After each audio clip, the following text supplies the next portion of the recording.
No, es muy frustrante, realmente. Mm. Ahí está. Bueno, ahora está todo grabándose. ¿Y cómo va en la otra sala? ¿Está todavía hablando la compañera de la Secretaría de Género? Sí, está presentando todavía. Bueno, Esperamos a que termine. ¿y cómo va? ¿Como ya cerrando o está... ¿cuántos minutos? Ella pidió 10 minutos. No sé cuántos Va minutos hace que está. diapositiva 21 de 32. Bueno, Ah. lo que pasa es que si ponemos ahora el link se van a ir todos. Bueno, ya está. ¿Lo Ya paso? aprendimos que espera cada Ah, sí, sí, diapositiva sí. es rápida o toma su tiempo.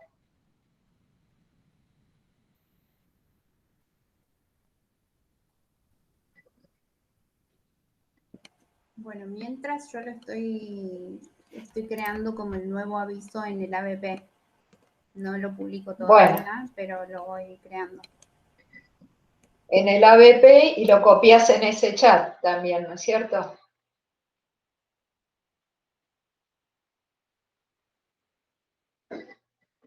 Bueno, ya sabemos que no podemos usar YouTube. Podemos, pero yo no podría hacer las tres conexiones y encima, bueno, demasiado.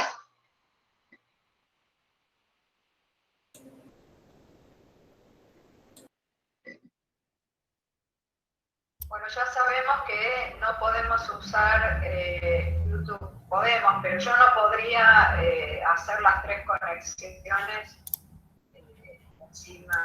Bueno.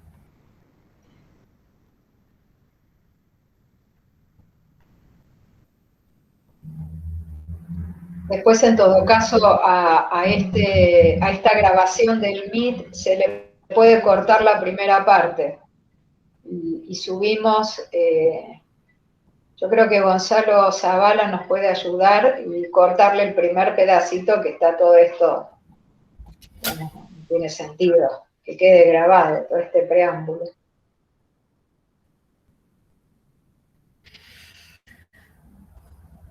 Ahí está por terminar. Bueno, entonces sí, ponelo en avisos, Emilia, y después de ponerlo en avisos, lo ponemos en el chat de la otra sala. Bueno,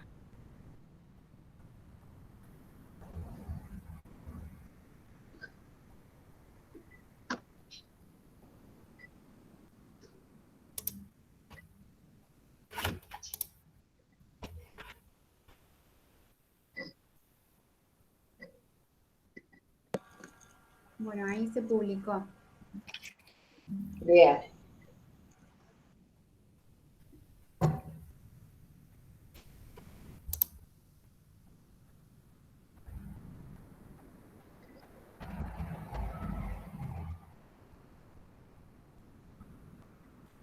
Me voy al stream. Un paso Bueno, para entrar a cada vez que cambiamos de Meet. Sentí el miedo de no entrar.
Bueno, si ahora se vuelve a desconectar y ya no puedo entrar a la sala, vamos a hacer este último intento. No, bueno, nos conformaremos con lo que está grabado en el aula virtual y ya veremos. Estoy admitiendo a los 250 que se pueda y empezamos la clase. Todavía queda un poco de espacio.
Julieta o Emil, ¿hay cuánta gente haya?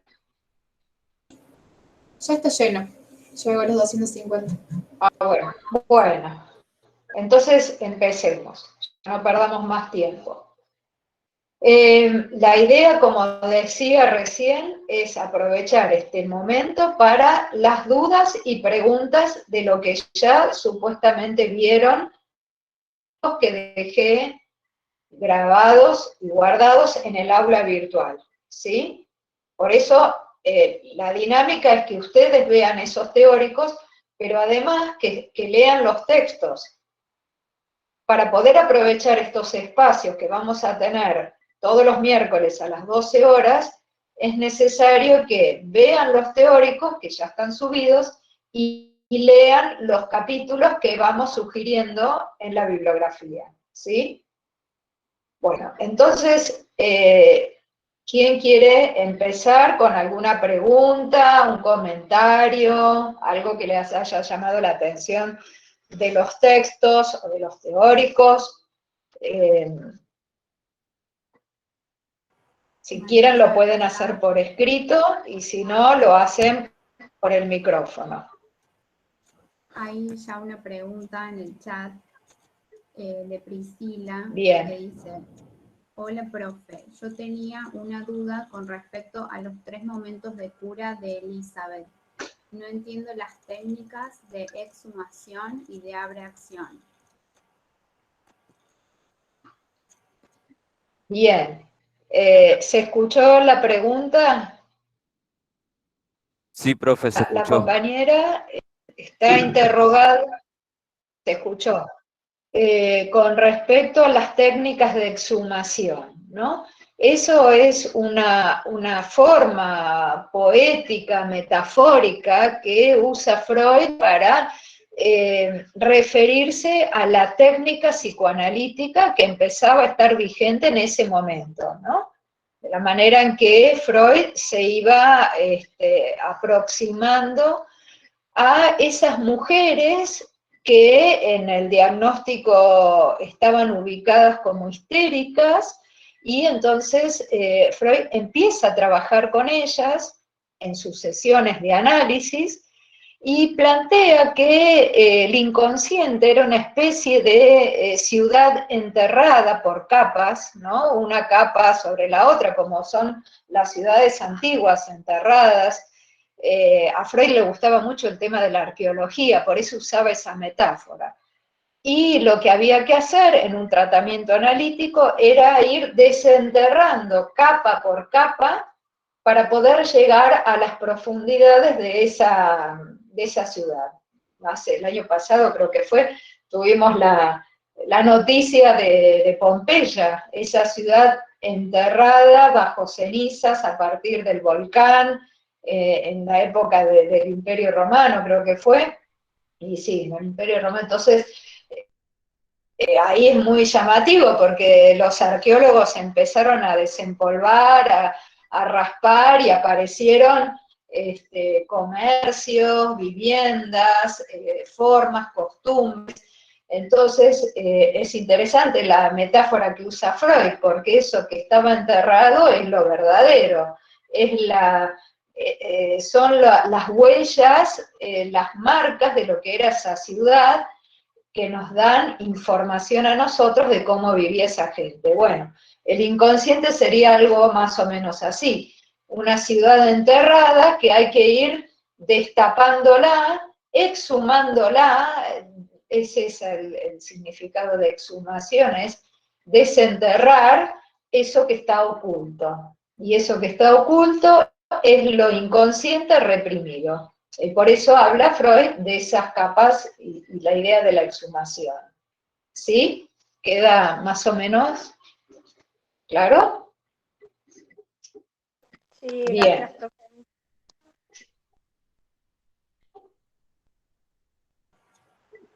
¿Qué otra pregunta? Otra duda, Mariana, dice, profe, del teórico me mareé un poco con las diferencias de Freud con Breuer y Charcot. O sea, ¿por qué se separa?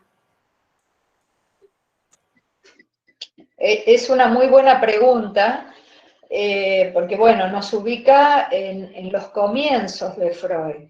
En primera medida, Freud, cuando llega a Francia, como ahí teórico, estaba en una situación de mucha admiración hacia este maestro psiquiatra, Charcot, en la Salpêtrière, el hospital donde él se desempeñaba, y queda muy impresionado con, sobre todo con cómo este maestro de él empieza a mostrar lo que era la presentación clínica de enfermas de aquella época, esos síntomas que se veían fundamentalmente en el cuerpo, y él asiste a estas reuniones clínicas, queda muy impactado, porque además se da cuenta que había algo de lo psíquico que intervenía en estas patologías y en este sufrimiento que acusaban estas mujeres. Entonces, eran fundamentalmente mujeres, ¿no? Entonces, lo que a Freud lo va a acercar y lo va a tener muy en cuenta y va a producir admiración en él, es justamente este enlace entre el padecimiento físico y el padecimiento psíquico, ¿no? Entonces, eso hace que, bueno, cuando él después vuelve a Viena, se encuentre con este otro maestro, para él, que era Breuer, e intente, bueno, transmitirle todo lo que él había aprendido allí. Pero ¿qué pasa? Con el correr del tiempo empieza a haber un distanciamiento entre Freud y Breuer. ¿Por qué? Porque Freud se empieza a dar cuenta que esa conexión que había psíquica tenía que ver con cuestiones, bueno, ciudades enterradas, vamos a decir, respecto de la sexualidad o la energía sexual de esas pacientes que quedaba de manera inconsciente, y eso emergía en síntomas físicos. Es decir, Freud ubica un lazo entre lo sexual y los padecimientos. Eso sexual había sido, bueno, reprimido. Pero no se trataba de lo sexual en el sentido de un acto sexual, sino del deseo, que como dijimos la clase pasada, ese deseo o eso pulsional que puede desviarse en distintos objetos, no necesariamente tiene que ver con los actos sexuales, ¿no? Con las relaciones sexuales, pero sí es la carga sexual libidinal que Freud empieza a darse cuenta estaba en juego a la hora de asociar con ese sufrimiento, esos síntomas. Pero Breuer no lo tomaba eso, no lo podía soportar, más bien no quería saber nada de eso sexual, ¿no? Consideremos que estamos en una época victoriana, muy reprimida, una sociedad donde no quería saber nada de hablar de la sexualidad, aunque eso estaba. Entonces,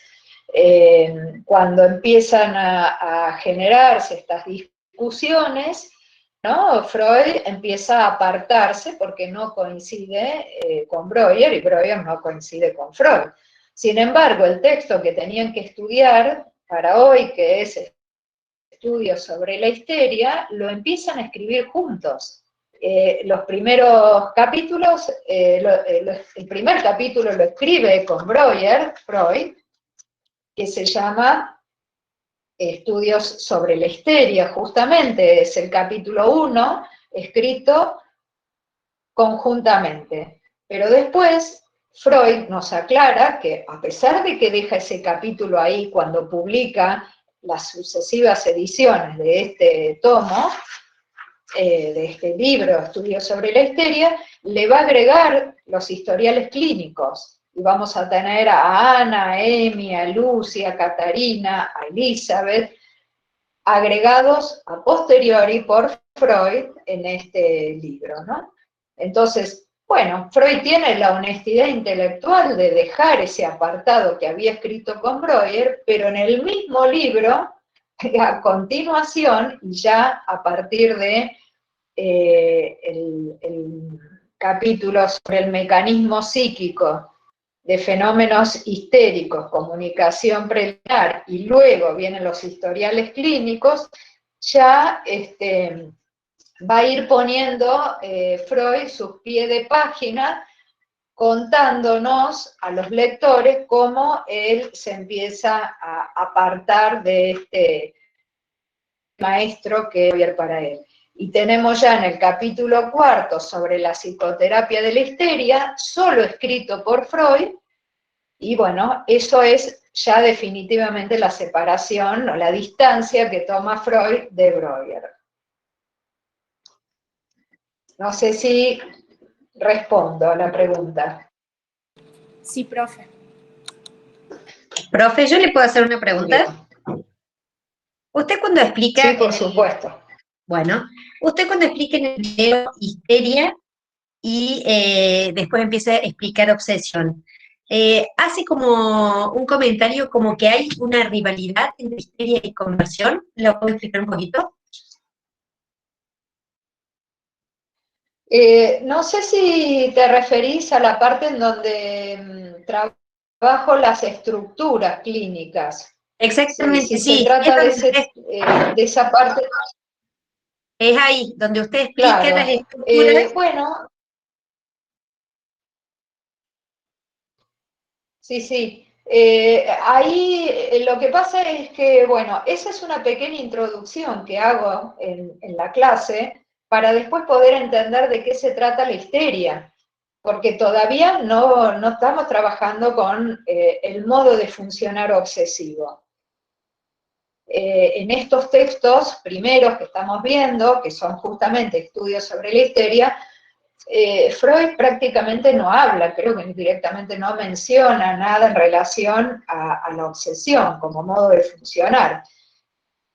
Entonces, pero a mí me interesaba que ustedes pudieran al menos diferenciar, tener un pantallazo muy introductorio de las tres estructuras clínicas a nivel, digamos eso, de lo estructural y de lo clásico, que sería la neurosis, la psicosis y la perversión, y dentro de la neurosis, lo que hicimos es la histeria de la obsesión. Con respecto a la histeria, debo haber dado algunos puntos, haber hecho algunas puntos. Podemos ubicar un modo de funcionamiento histérico. Y por ahí debo haber dicho que se trata de uno de ellos, de la otra escena, ¿no? Para un sujeto histérico. En el sujeto histérico se suele ver cómo ellas o ellos están siempre en otro lugar. Están acá, pero están pensando en otro. Estoy acá en la clase, creo que debo haber hecho ese ejemplo, pero estoy pensando en que me estoy perdiendo la juntada con tal. Es decir, eso es la otra escena, ¿no? Estar siempre como en la escena donde está el cuerpo y a nivel psíquico en otra escena. También que produce estar. Pero también debo haber dicho algo en relación a la otra mujer. Cuando me refería a eso, me refería a las mujeres histéricas. Entonces, el hacer existir otra mujer aunque no la haya, ¿no? Y ahí eso tiene que ver con toda una clínica de los celos. Una clínica de los celos que se sostiene, encarna en esta cosa de algunas mujeres histéricas de hacer existir a otra mujer, exista o no exista, ¿no? A veces no existe, no hay, y sin embargo los planteos están. Pero además, esa otra mujer, que es construida, esté o no esté, vida por ella, por la sujeto en cuestión, es una mujer que le dice a ella qué es ser una mujer. Tiene la información de qué es ser una mujer. Eso es lo que le pasa a una famosa paciente de Freud, que es Dora, que no la vamos a estudiar en esta materia, la van a estudiar el año que viene en psicopatía, que donde Freud demuestra muy claramente que a ella, a Dora, no estaba tan interesada por ese hombre que la cortejaba, que la deseaba. Ella más bien estaba interesada por esta otra mujer, que es señora K. Era una mujer que le proporcionaba claves sobre lo femenino, que era ser una mujer. Entonces Dora admiraba su belleza, su piel, sus joyas, qué sé yo, y era ella la que les decía, sin decírselo, qué es ser una mujer. Dora era jovencita y la señora K era una señora ya grande, mayor, adulta. Entonces, cuando una mujer histérica mira demasiado a otra mujer, en realidad lo que está mirando son sus claves, son sus signos, indicadores de cómo es una mujer, porque una mujer siempre está queriendo aprender qué hace la otra. Esto que a veces se dice, las mujeres histéricas visten para otras, no para la pareja, ¿no? Y al mismo tiempo la cuestión de ver, ¿no? Siempre la que tiene rulos mira a la que tiene el pelo lacio, digo, mujeres histéricas, me centro en eso, ¿no?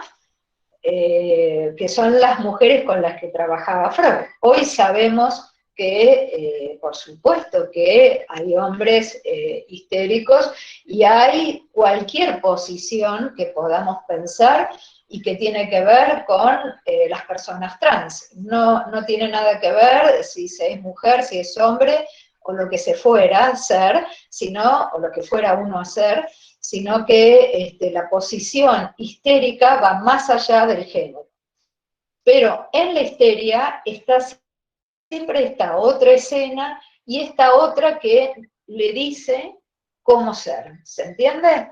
Pero no tiene que ver tanto con una rivalidad, sino con la información que esta otra mujer provee. Perfecto, profe, gracias, clarísimo. Profe, ¿qué otro concepto, bien, o sea, es de decir histeria o ¿sí? Histérica, dentro de las estructuras psicopáticas, ¿cuál sería? O sea, ¿sería dentro de una neurosis o psicosis? O sea, ¿dónde entraría? Para no, o sea, claro, la histeria a mí me confunde, digamos, me lleva a pensar, digamos, como lo de antes, digamos, o sea, en ese contexto. No sé si se entiende. Sí, claro, por supuesto. Sí, entiendo muy bien la pregunta. En parte está explicado en el teórico eso, pero primero que nada lo que quiero aclarar es que no hablamos de psicopático, digamos, nada es patológico. No nos interesa, creo que lo dije la otra vez, patologizar nada. No es la idea del psicoanálisis patologizar. O sea, que la histeria no es una patología, es un modo de funcionar. La mayoría, lo que sucede es que no sé si la mayoría, una gran parte de las mujeres suelen estar más cerca de la histeria, vamos a decirlo así. Y una gran parte de los varones suelen estar más cerca de la obsesión. Eso era, podemos decirlo, hasta hace unas décadas atrás, pero hoy vemos que con todo el abanico trans que estamos ubicando, la histeria y la obsesión se dan indistintamente. No tiene que ver con el género, que tenemos que tener bien en claro. Entonces, cuando digo histeria, no me refiero a una patología ni me refiero a la psicosis. Me refiero a un modo de funcionar que se encuadra en las neurosis. Las neurosis somos todos, la mayoría de nosotros, los que podemos trabajar, estudiar, amar, tener lazos. Eso entra en el campo de la neurosis. O sea, no es una patología, ni una psicopatología, ni una nada. Son modos de funcionar. Así que las histerias son modos de funcionar en el campo de las neurosis. En el campo de las neurosis lo que tenemos es determinadas prohibiciones, determinadas represiones, por ejemplo la prohibición del insecto. Eso es clave para definir una neurosis, que no lo encontramos en el campo de la psicosis, ¿sí? Y las histerias se encuentran en el campo de la neurosis. ¿Sí? Profe, Hola, profe. ¿puedo preguntar algo? Bueno. Sí, claro. ¿Puede ser que haya distintos grados de neurosis y psicosis? A ver, grados, psicosis más profundas, más intensas, más complicadas, puede haber psicosis desencadenadas, brotadas, y psicosis que se mantienen estabilizadas. O sea que podemos decir que hay grados en el sentido de la intensidad y del padecimiento. Y en las neurosis pasa lo mismo. Hay sujetos que padecen mucho más sus neurosis que otros, ¿no? Me imagino pensando en los sujetos obsesivos que entran en el campo de las neurosis, que, bueno, no es lo mismo un obsesivo que está todo el día lavándose las manos, ordenando todo, controlando y chequeando, que eso le dificulta la vida, le complica la existencia, que un obsesivo que, bueno, para empezar a estudiar necesita ordenar sus papeles, sus libros, sus fibras. Es decir, que hay obsesiones y obsesiones. Entonces, en ese punto, sí, hay distintos grados o niveles o profundizaciones de los padecimientos, ¿no? Sí, en ese sentido podemos decirlo así. Profe, una pregunta. ¿Sí? Buen día. Sé que lo dijiste en los teóricos que subiste, pero no me quedó totalmente claro cuál es la diferencia entre censura y represión. Y también si alguno se da antes que el otro o son indistintos.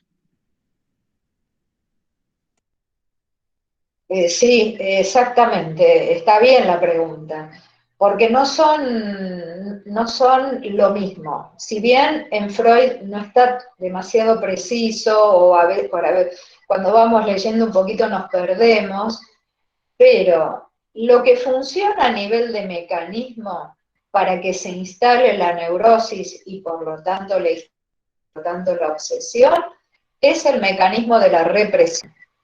¿Qué hace la represión? Cierra el aparato anímico. Lo cierra en el punto en que todos esos contenidos sucumben al olvido, ¿no? Los contenidos inconscientes quedan olvidados. ¿Por qué? Porque actúa el mecanismo de la represión. Entonces, como Freud va a decir en algún momento más adelante que, por ejemplo, en relación a la conflictiva edípica, que de lo que se trata es el deseo de estar con el otro, y entonces tiene que aparecer algo que impida eso que recién decía, tiene que ver con la prohibición del incesto, por ejemplo, es el mecanismo de la represión lo que hace que ese deseo sucumba, quede escondido, quede reprimido. Porque, por ejemplo, lo que pasa con los sujetos es que fantasean, desean y llevan a cabo su acto. Eso es lo que nos diferencia con los perversos, a los neuróticos, ¿no? Entonces, ¿pero por qué? Porque en los perversos no hay mecanismo de represión. Hay más bien lo que se llama renegación, desmentida. Se reniega, se desmiente la prohibición. Entonces, lo que fantasean lo hacen. Fantasean con asesinar a una mujer, la matan. En cambio, en la represión eso no pasa, con la represión eso no pasa. La neurosis, eso es muy difícil que pase. Puede pasar, pero no es tan fácil como en la perversión. Eso con respecto a la represión. Ahora, con respecto a la censura en realidad tiene que ver con los procesos psíquicos, sobre todo en los sueños que se producen para que algún contenido de eso que está ahí pueda emerger un poquitito, algún contenido de eso que está incomprimido pueda salir un poco a la conciencia. ¿Y cómo sale? Desfigurándose. Entonces, la censura opera tachando, tapando, oscureciendo algunos de esos contenidos y los deja salir de otra manera. Por ejemplo, a través de un chiste, a través de un sueño, en donde, bueno, en el sueño uno no está soñando con el verdadero contenido, sino con algo desfigurado, ¿sí? Así que no son equivalentes. La censura tiene que ver con tapar un poco para que eso que está inconsciente no emerja a la conciencia de manera tan real, ¿sí? Perfecto, profe, buenísimo. Y entonces, ¿lo de la represión, tipo, no sale nada o es posible que salga? Sacando el caso este de que vos nombraste Sí, del que claro. está muy mal. Bueno, de la represión hay una parte que no sale, vamos a decir así, no se expresa, no se manifiesta. De esa parte hay una parte que se podría saber en un tratamiento analítico, y hay una parte que nunca, que eso va a quedar irreductible, inalcanzable por siempre, de lo cual no vamos a poder saber, es como una especie de agujero, como dice Freud, ombligo, núcleo, oscuro y enredado, de eso no se va a saber nunca. Otra parte, como digo, que sí, a través de un tratamiento, y hay otra parte que sí emerge, como decía, en sueños, actos fallidos, síntomas, formaciones del inconsciente, le dice Freud, pero emerge de manera disfrazada. En el caso de Elizabeth, su contenido inconsciente emerge como un dolor en sus piernas, pero no emerge como un saber que tenía que ver con estar enamorada de su cuñado. Eso no emerge, emerge solamente el dolor. Después en un tratamiento, bueno, uno podría saber sobre eso, porque de lo que se trata es de que advenga un saber. Lo que les explicaba la clase pasada, eso que está por debajo de la barra, pueda emerger venciendo esa resistencia o esa censura. Buenísimo, muchas gracias. Profe, entonces sería como en distintos grados, digamos, la neurosis sería la persona, entre comillas, no sé, estándar, y a medida de poner la perversión sería como los que, digamos, no poseen de represión. O sea, como que van de a Así es. grados. Van de modos de funcionamiento. Y dentro de cada modo de funcionamiento o de mecanismo, ahí sí hay los grados. La diferencia entre la neurosis y la perversión, sí, la neurosis, eso de la palabra estándar, puede ser, pero también las neurosis tienen sus complejidades, ¿no? Somos los más rebuscados los neuróticos, porque también sufrimos bastante, ¿no? Porque nos pasan cosas. La diferencia está en el mecanismo, por eso digo el modo de funcionar. No es lo mismo una persona que sabe que no puede hacer algo porque está prohibido y lo cumple, que una persona que sabe que no puede hacer algo porque está prohibido y no lo cumple. Esa es la diferencia fundamental, ¿no? La diferencia entre la neurosis y la perversión. El neurótico o la neurótica fantasea, pero no lo lleva a cabo. En cambio, el perverso sí lo lleva a cabo lo que fantasea. Fantasea Claro. con una violación y viola, ¿no? Pero la neurosis no es muy estándar, porque además, ¿qué pasa con la palabra estándar? Seríamos todos iguales. Y no, es que dentro de la neurosis somos todos muy diferentes, muy singulares. Cada uno sufre de manera diferente, cada uno se las arregla de manera diferente. Entonces, no habría estándar para nada, ni para la neurosis, ni para la psicosis, ni la perversión. Claro, me refería a estándar igual que todos poseemos represión en la manera de funcionar, cada uno a su manera, pero el perverso en cambio no. Claro. En la neurosis, lo que es parejo para todos es que está la represión. Eso sí. Claro. Mientras que en la psicosis el mecanismo se llama forclusión. Pero eso lo van a ver más adelante el año que viene, seguramente. Se forcluye, se saca, digamos, de la experiencia un significante que es fundamental, que tiene que ver con la función de la prohibición, ¿no? De que hay alguien que encarne la prohibición. Entonces, puede ser, como lo decía Lacan en aquel momento, nombre del padre, pero hoy sabemos que no es el padre convencional. Cualquiera puede encarnar esa función. Es una función de prohibición, de anudamiento, de organización psíquica. Entonces, cuando eso no está, la forclusión y por lo tanto la psicosis. En el caso de la perversión, no es que haya forclusión, pero sí hay renegación, se desmiente. Se sabe cuáles son las leyes, las normas, pero no se las lleva a cabo. En la psicosis a veces no, porque hay como una ajenidad, digamos, de la realidad. El sujeto psicótico a veces no sabe bien qué se puede, no se puede, qué es la ley, qué no es la ley, tiende como un poco a confundir. Pero la perversión lo sabe muy bien cuáles son las normas, las leyes y las prohibiciones, sin embargo las desmiente. En cambio, las personas neuróticas no, saben qué es lo que hay que hacer, lo que no, y lo cumplen. Esa es la diferencia. Claro. Bueno, buenísimo, profe, gracias por la explicación. Profe, No, de yo nada. tengo una consulta. ¿Qué son los traumas? ¿Cómo se generan? ¿Y qué elementos interactúan entre sí para que estos se produzcan? No sé si tiene que ver mucho con las unidades, pero tenía esa consulta. Sí, sí, tiene todo que ver y está muy buena la pregunta también. La verdad que están haciendo preguntas muy buenas.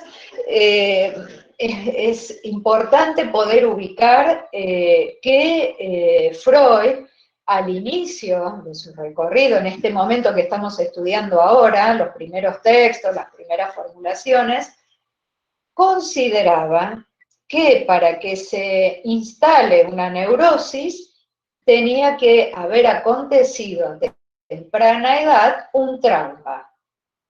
Un trauma, pero dice Freud, un trauma sexual. ¿A qué le llama eso? Un abuso, un acoso, algo que tuviera que ver en la realidad con una vivencia que un niño o una niña hubiera vivido de parte de un adulto, de una persona mayor. Entonces, ahí Freud va a ubicar el inicio de los síntomas. Si ustedes ven en las filminas que les dejé y en las clases, está como el primer paso en la formación de síntomas de lo que él llamó el manuscrito K, porque es una carta que le manda a su amigo, plantea que justamente el primer paso para la formación de un síntoma tenía que ver con un trauma temprano infantil de abuso. Después, Freud, con el correr del trabajo y de su trabajo clínico fundamentalmente, se va a dar cuenta de que eso no era tan así, que no necesariamente tenía que haber un trauma de abuso sexual, sino que con haberlo fantaseado por el sujeto era suficiente, y que eso también tenía valor de trauma y de acontecimiento psíquico. No era necesario que ocurriera en la realidad, con haber ocurrido en la fantasía, con haber deseado a la madre, por ejemplo, o al padre, eso ya tenía valor traumático, pero valor traumático en tanto realidad psíquica. No es una realidad de la experiencia cotidiana, es una realidad psíquica. Eso ocurre a nivel de la fantasía y también tiene valor de trauma. Así que las fantasías pueden ser traumáticas. Por eso ustedes van a leer, y lo puse en la filmina en el teórico, cuando Freud dice, mi neurótica me miente, porque él dice, ¿cómo puede ser que todas las mujeres hayan pasado por una experiencia sexual traumática temprana? Todas han sido abusadas. Y ahí se da cuenta que no todas ellas habían sido abusadas, algunas sí, pero otras no, y también tenían los mismos síntomas. Entonces, ahí concluye que había algo de la mentira psíquica, no es que había la intención de mentir. Por eso decimos que Freud le cree a todas, haya ocurrido o no haya ocurrido, no importa. Y eso tiene una repercusión enorme hoy en día, porque cuando nosotros, los profesionales de la salud mental, psíquica, trabajan con mujeres abusadas, con niñas y niños abusados, y está la idea, y muy bien y correcta, que siempre le creemos a aquella mujer o niño que denuncie un abuso, y no nos interesa ver si pasó o no pasó, buscar las pistas para ver si está mintiendo o no. Bueno, Freud lo dijo allá por el 1900, que una mujer, que en ese caso eran mujeres, le decía, hay algo de lo traumático, bueno, ellas no decían el trauma, pero hay algo en mí que tiene que ver con una experiencia sexual temprana, no importa si ocurrió o no, a Freud no le interesaba saber eso, ni buscar las pruebas de eso, les creía. Y entonces, eso es traumático, ya sea que lo sienta, ya sea que haya pasado. Después, y todavía falta para que sigamos estudiando y trabajando, pero a partir del 1920, cuando ya Freud trabaje con más allá del principio del placer y vaya también a inhibición, síntoma y angustia, todos textos tardíos y finales en la obra de Freud, ahí Freud va a dar una nueva idea de trauma y que tiene que ver con el trauma ligado a la pulsión. Es lo mismo, pero dicho de otra manera más profunda incluso, porque lo va a ligar a la pulsión de muerte. Entonces, el trauma ligado a la pulsión de muerte, las pulsiones ya sabemos son interiores al sujeto. Las pulsiones no tienen que ver con algo de afuera, sino con lo vivenciar interno. Y había traumas de guerra, y Freud habla de esos traumas de guerra, pero también dice, lo verdaderamente traumático está en lo pulsional. Ese es el verdadero trauma, lo más peligroso. Es más peligroso el trauma psíquico interno producto de la pulsión de muerte que los traumas que pueden venir de todas las vivencias y aconteceres de la vida. Es interesantísima esta fórmula, porque puede haber traumas de abusos y demás con efecto traumático, pero el trauma primero fundamental es el interno, el que tenemos cada uno, ¿no? El choque de, vamos a decir, del cuerpo pulsional con, bueno, con una serie de factores que ahora no me voy a detener, pero que confluyen en la idea de pulsión de muerte. Así que es muy interesante la pregunta y el recorrido que vamos viendo en el psicoanálisis respecto de la idea de trauma y cómo estas ideas nos permiten intervenir en la actualidad, ¿no? Profe, una pregunta relacionada a eso mismo. Sí. Si entonces no es necesario que haya un trauma real que haya pasado sucedido en el pasado, sino que es más importante la realidad física, o sea, lo fantaseado, entonces no hay nada... ¿Cómo? Digo la realidad psíquica, no la física. Sí. Psíquica. Entonces, ¿no hay nada que determine que esa fantasía se produzca o no? No hay nada. O sea, ¿por qué una persona sí fantasea y luego tiene un recuerdo posterior y traumático y otra persona no fantasea, digamos? ¿No hay un determinante de eso? No, porque es la singularidad de cada quien. Entonces, puede haber recuerdos, que Freud lo llama los recuerdos encubridores, que tapan determinadas fantasías. Entonces el sujeto se acuerda de cualquier cosa que no tiene que ver con la verdadera cuestión, el meollo del asunto, pero además no todos los recuerdos afloran a la superficie. Además, también puede haber situaciones traumáticas en la vida de una persona que despiertan esos otros traumas inconscientes que tal vez ni siquiera ocurrieron, o que ocurrieron pero a nivel de lo psíquico. Entonces hay una serie de condicionantes para que eso pase. Como dice Freud, en los pasos para la formación de síntomas, cuando él creía todavía en la cuestión del abuso sexual temprano. El sujeto reprime y puede haber un momento, un acontecimiento cualquiera en la vida de una persona, en la adolescencia, y entonces eso aflora a nivel de la conciencia. Pero si consideramos que no necesariamente tiene que haber un abuso, puede aflorar otra cosa. El síntoma va a aflorar de una manera u otra. Y lo que va a desencadenar es determinado acontecimiento en la vida de una persona. Por eso cuando uno está en un análisis frente a un sujeto que demanda consulta y trae un síntoma, lo primero que preguntamos es ¿desde cuándo tiene eso? ¿Desde cuándo le pasa eso?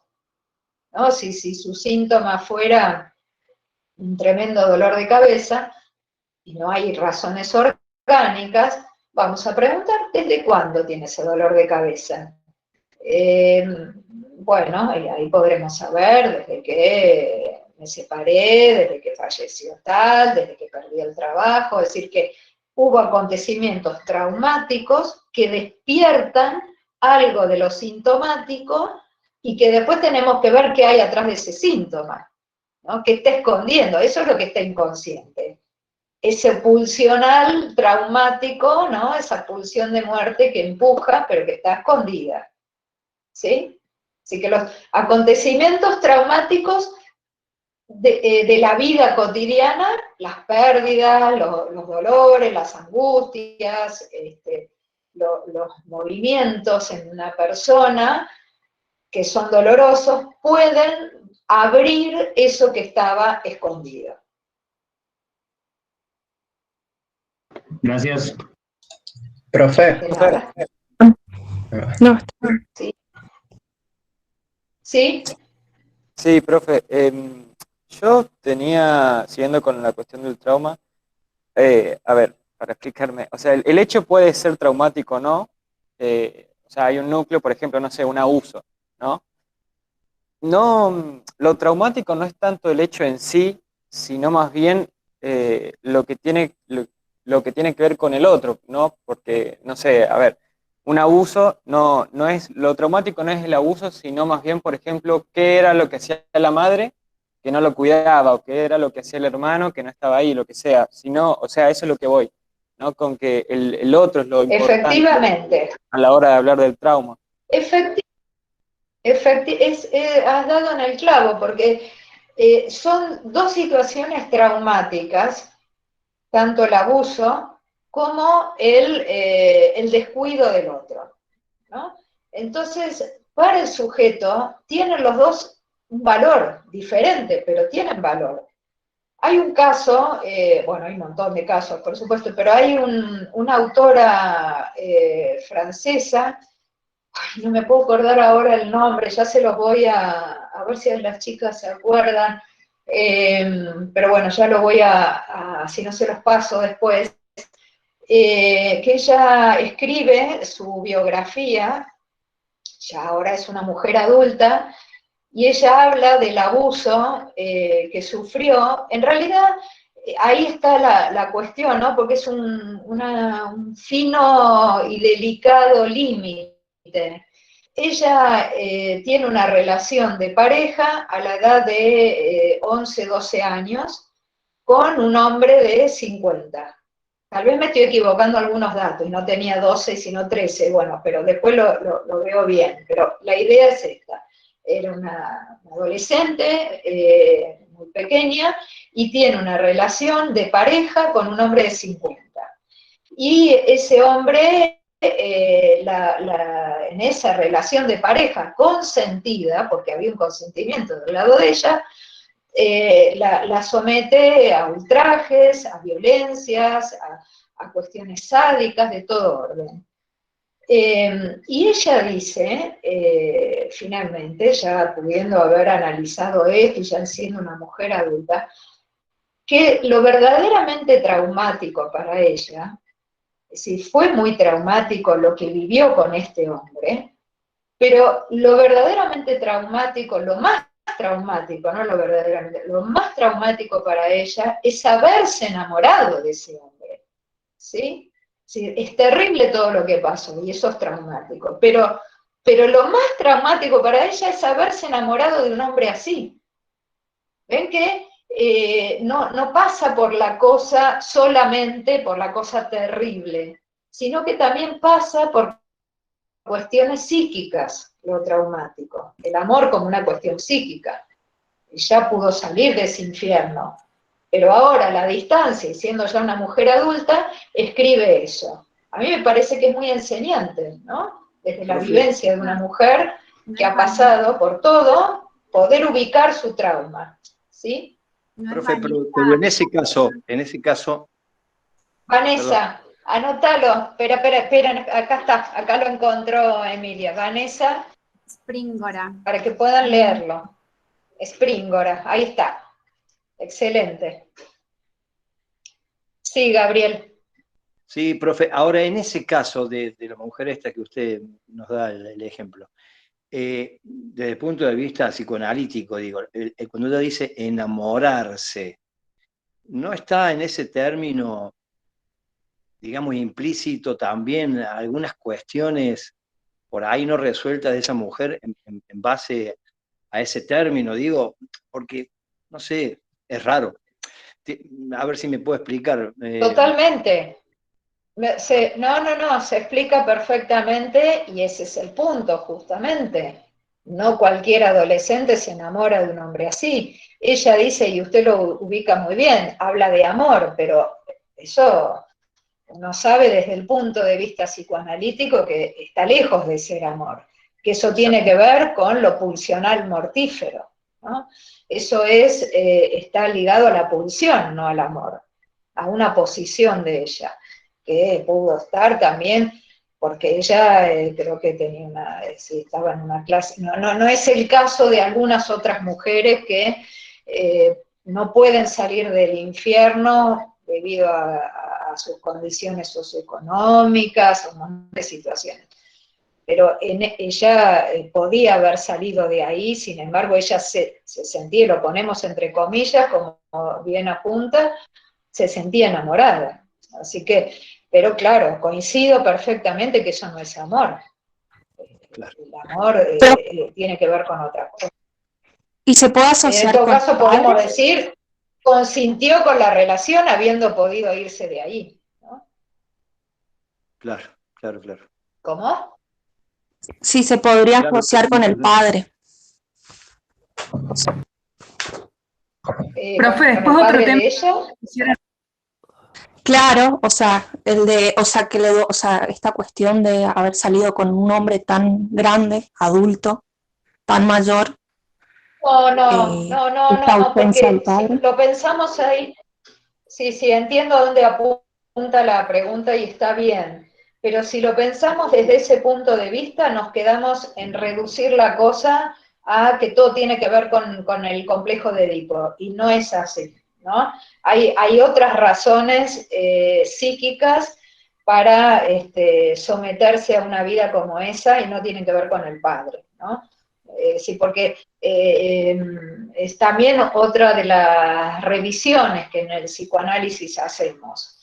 Freud planteó el complejo de Edipo, pero hoy sabemos que si nos quedamos en eso, nos perdemos. Porque no todo tiene que ver ni con el padre, ni con la madre, no. Tiene que ver también con uno y con lo pulsional mortífero que esté ahí en juego, ¿sí? Pero está muy bien la pregunta. Genial, genial. Profe, una consulta con respecto a esto, entendiendo que todos tenemos esta pulsión de muerte, ¿de qué depende que esta pulsión de muerte tome ciertas formas en cada uno que sean, o sea, que se formen así las búsquedas, las fantasías, los deseos? Por ejemplo, en esta mujer que se termina enamorando de un hombre de 50 años, o sea, cómo su pulsión de muerte es transformada o termina como en este deseo y en este amor, supuesto amor. No sé si se comprendió la Sí, pregunta. entiendo perfectamente la pregunta. En realidad es un tema que lo vamos a tomar más adelante. Solamente adelanto esto porque no es un tema de esta clase. Pero podríamos decir que en realidad cuando la pulsión de muerte es tan cruda, tan dura, tan directa, es que Freud no hubo demasiada pulsión de vida. Y la pulsión de vida, cómo se encarna, cómo se va instalando en la vida de una persona, porque es la que detiene la de muerte, hace que el recorrido hacia la muerte sea más lento, porque todos nos vamos a morir, pero bueno, la pulsión de vida va frenando eso. Freud dice, bueno, hay algo pulsional del otro, en el sentido que vivifica el cuerpo, ¿no? Tiene que ver con la libido, el amor, el cariño, los cuidados del otro sobre ese cuerpo, sobre ese sujeto, a temprana edad, básicamente, ¿no? Como recién decía, si hay un otro descuidado, un otro que no ha amado, un niñito o una niñita que se ha estado solo, suelto en la vida desde muy temprana infancia, sometido a un montón de situaciones terribles, bueno, allí hay una pulsión de muerte que tiene mucho más fuerza, y que no tiene que ver, bueno, como lo muestra el caso de esta mujer, no tiene que ver con la condición social, si bien profundiza muchas veces esto, pero también es transclase, ¿no? Esta cosa de estar un poco suelto del otro. Suelto del otro. Eso es lo que ayuda a que la pulsión de muerte tenga más fuerza. ¿Profe? Buenísimo, gracias, profe. ¿Profe? Yo puedo hacerle una pregunta de otro orden. En la parte que usted explica el ordenamiento, en lo que es el material psíquico de la histeria, ¿no? Del ordenamiento que habla del ordenamiento lineal, la estratificación y los enlaces. ¿Eso mismo también se da en el análisis, digamos? O sea, ¿es como la secuencia que se va dando en el análisis? Sí, estoy buscando cómo lo dije, porque tengo acá las notas de... Claro, yo lo planteé, bueno, de acuerdo a cómo lo plantea Freud, que está en la página 293 del texto Sí, Estudios sobre la histeria, ahí lo encuentran. Freud habla del material psíquico de una histeria. Y bueno, de alguna manera, hacer la forma en que se ordena ese material para Freud, uno podría ir tocando esos puntos, esos ordenamientos a través de un análisis.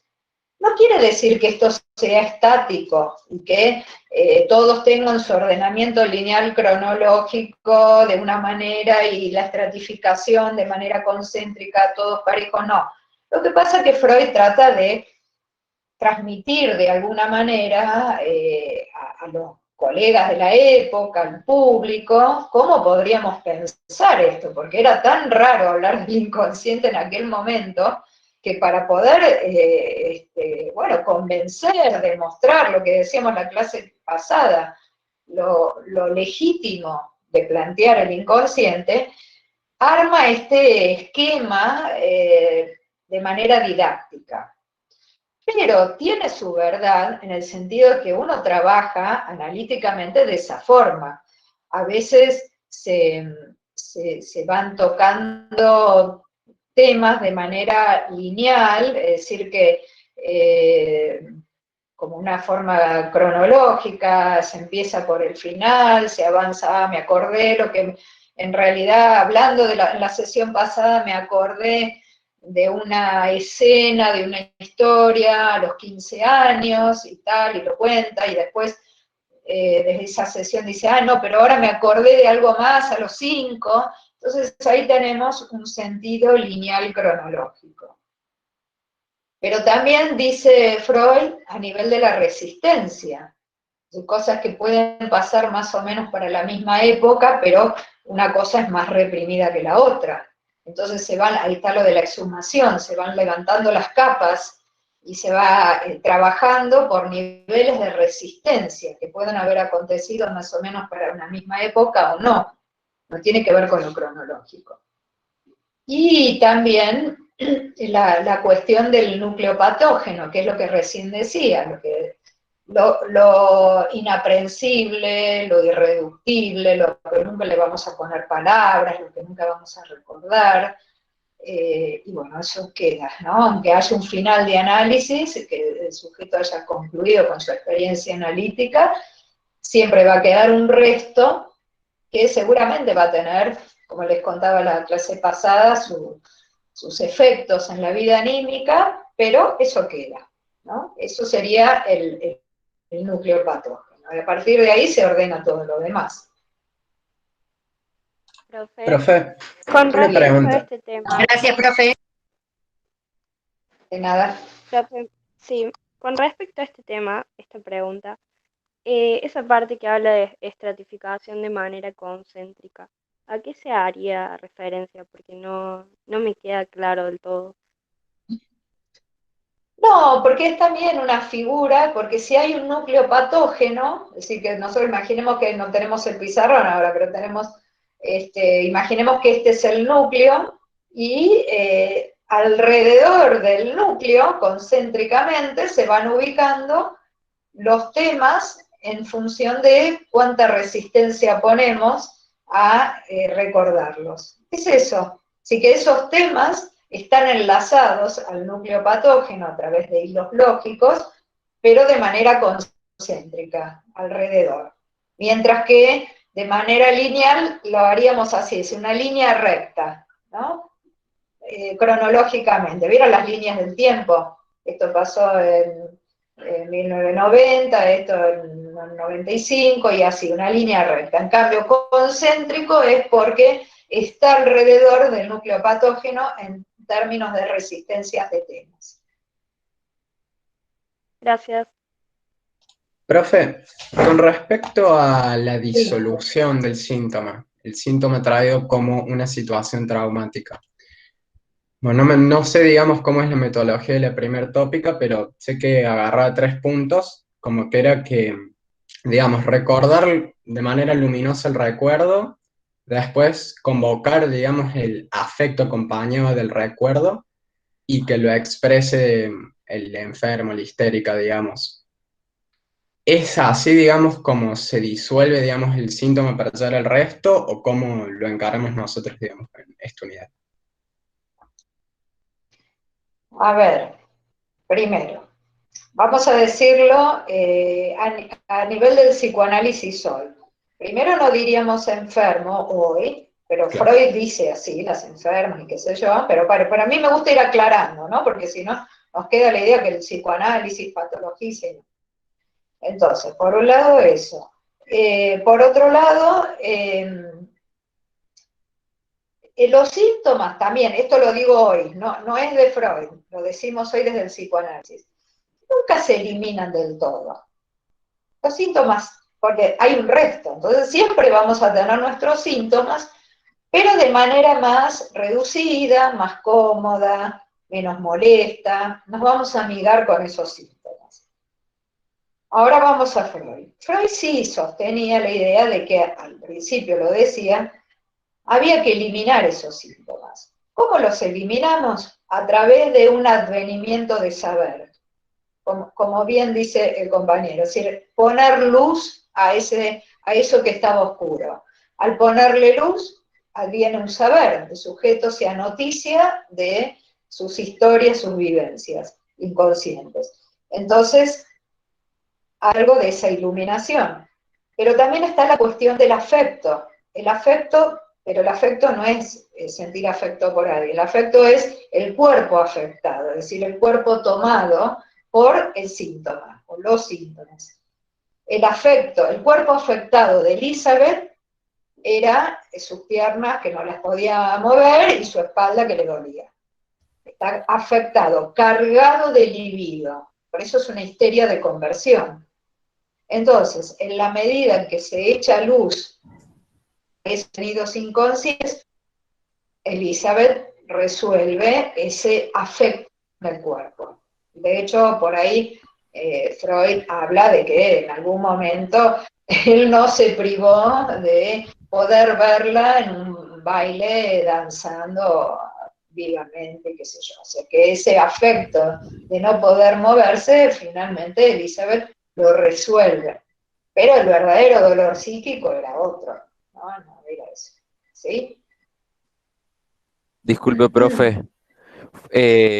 Yo no estoy seguro si lo que voy a decir ahora está bien. Es lo que pasó más o menos con el caso de Vanessa en el sentido de que desde el trauma, de que como ustedes decía, de que había una pulsión de muerte y la pulsión de muerte era inconsciente, terminó siendo más traumático el sentido de haberse enamorado, porque hubo un advenimiento del saber ahí, que el hecho en sí de los abusos. ¿Es correcto lo que estoy diciendo?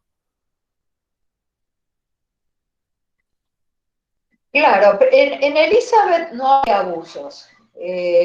Ahí ya hoy habla de su historia, de su vida, su historial clínico, sus coordenadas de vida, y él no hace referencia a ninguna clase de abuso, en el caso de Elizabeth. Pero lo que sí encuentra Freud, como muy bien dice, es este dolor de Elizabeth, que era haber estado enamorada de su cuñado. Que, a ver, pensémoslo para eso. Hoy, bueno, enamorarse del cuñado sí sería una catástrofe, pero tampoco es para, digamos, pero en esa época era terrible eso, porque además la hermana muere después. Ya lo van a ver, no les estoy spoileando, pero es la historia del caso. Entonces, más culpa le daba a ella estar deseando, no sé si enamorada, desear al marido de su hermana muerta. Y no solo eso, sino que cuando se estaba muriendo la hermana, y ella estaba al lado de su lecho de muerte, ella piensa eso, tiene ese pensamiento. Ahora él ha quedado libre, dice. Entonces, no puede soportar este pensamiento terrible, además esta fantasía terrible, de que ahora él ha quedado libre a costa de la muerte de la hermana, a quien quería mucho además. Entonces, eso es, podríamos decir muy bien, está bien la idea de pensar que eso es lo verdaderamente traumático. O sea. Entonces, en vez de, y lo olvida, ella olvida totalmente esta escena, esta situación, después la recuerda, pero la olvida porque eso es muy doloroso, insoportable. Y para eso, bueno, se castiga o hace una solución de compromiso, dice, bueno, no me voy a acordar de esto horrible, pero me hago unos buenos dolores de piernas y de espalda, y no puedo caminar más y me convierto en la enferma de la pierna. Es un poco, no lo dice así Freud, pero para que lo entendamos, ¿no? Sí, sí. Se hace esto, así que se lo hace ella misma. Nadie la abusó, nadie le pegó en las piernas, nadie le lastimó la espalda. Ella misma se autocastigó, se lastimó, entre comillas, porque no se había tampoco pegado con un látigo, pero de alguna manera eso aparece, y desaparece cuando ella toma conciencia y que cuál era el verdadero origen de eso. Así que sí, me parece que eso era un trauma tremendo para ella, ese agujero, ese núcleo inconsciente. Gracias, profe. Nada. Bueno, Hacemos una pregunta, y porque entre el estrés del principio y ahora que ya necesito levantarme de esta silla. A ver, sí, Emilia, ibas a decir algo. Una última. Te leo la última. Dice, ¿a qué se refiere cuando dice que el analista es traumatizador y que conmueve la defensa? Pero eso lo dije yo en el teórico. Me parece que a lo que ella se refiere, usted lo dijo algo así como que el analista va movilizando de a poquito para que se vaya llegando y se vaya acercando, digamos, a lo nodal, pero, digamos, como movilizante. No, es que está buenísimo eso, porque si lo dije, está muy bien lo que dije, porque no me acordaba, porque es una cosa que es, digamos, muy lacaniana esa. En métodos de cura lo dice. Profe, así, está en el PowerPoint así. Claro. En métodos de cura lo dice, algo está así. bien, bueno. Sí, exacto. Bueno, eso es una lectura lacaniana de lo de Freud. Efectivamente, lo que hace un analista es conmover un poquito, porque ¿por qué un sujeto se queda un poco cómodo con sus síntomas? Se queda ¿vieron cómo se dice ahora? Está en su zona de confort.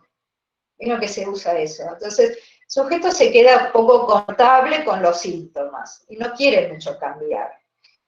Esa zona de confort sería la defensa.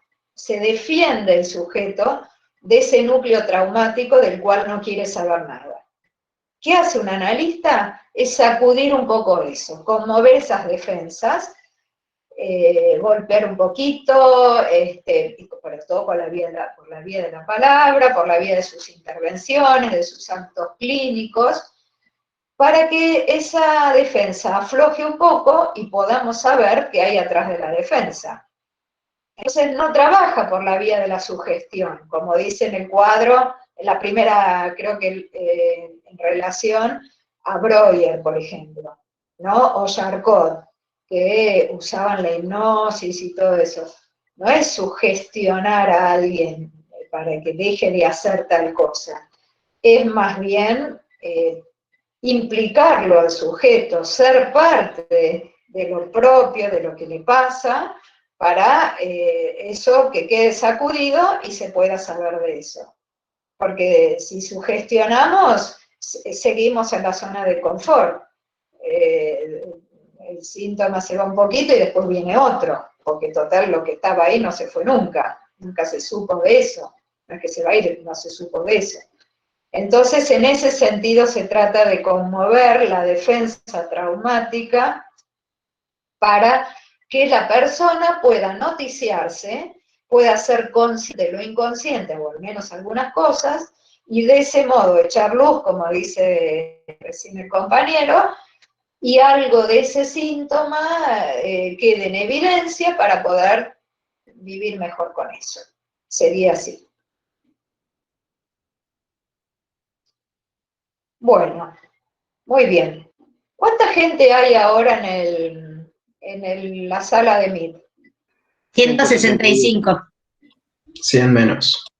Bueno, me parece que este dispositivo es lo que va a funcionar, que ustedes vean los videos de los teóricos y usemos este espacio para las preguntas porque veo que se mantiene, hay un número importante. Y lo que les quiero avisar, que la clase que viene, no sé si vamos a tener porque es semana de exámenes. Yo les voy a avisar por el aula virtual si vamos a tener esto, porque yo lo voy a tomar examen de alguna, si bien es un turno especial, pero hay a veces personas que no tienen correlativos, no sé qué historia, y hay que tomar. Entonces, cuando me entere de eso, que será el lunes, cuando vea las listas, ahí les mando un aviso para que sepan si nos conectamos o no para sostener el espacio este. La siguiente unidad es la de los sueños. Hay también 2 teóricos subidos, ahora los voy a editar. Está el PowerPoint, están las guías de estudio, está la bibliografía, o sea que si no hay clase, igual sigan avanzando, porque así no podemos llegar bien al parcial. ¿Estamos? Bueno, muy bien. Gracias, profe, excelente. Entonces, será hasta la próxima. Chao, profe, hasta luego. Gracias, profe. Chao, profe. Chao, gracias. Muchas gracias. Muy bien. Gracias. Hasta la Chao, gracias, próxima. profe. Gracias por la clase, profe. Chao, profe.